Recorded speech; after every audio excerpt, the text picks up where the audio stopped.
ប្រឡាយមេសំខាន់ក្នុងមូលដ្ឋានខណ្ឌពោធិ៍សែនជ័យត្រូវបានស្ដារនិងការយកកាកសំណល់ចេញធ្វើឲ្យលំហូរទឹកបានល្អប្រសើរជាងមុននិងជួយរំដោះទឹកពីការលិចលង់កម្រិតខ្ពស់ក្នុងមូលដ្ឋានពលរដ្ឋសាទរនិងសប្បាយចិត្តសម្ដែងការអរគុណដល់អាជ្ញាធរខណ្ឌបានយកចិត្តទុកដាក់ពីការលំបាករបស់ពលរដ្ឋ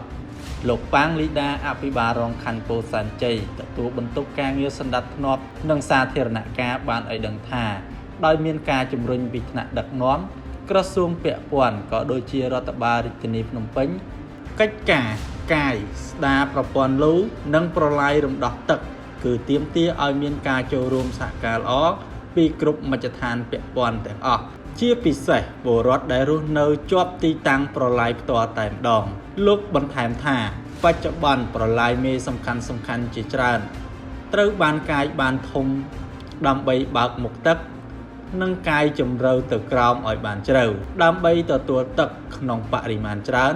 អាចហូរបានលឿនផងដែរប្រជាពលរដ្ឋម្នាក់បង្ហាញក្តីរីករាយក្រោយឃើញប្រឡាយធំនិងកាយបានស្អាតល្អ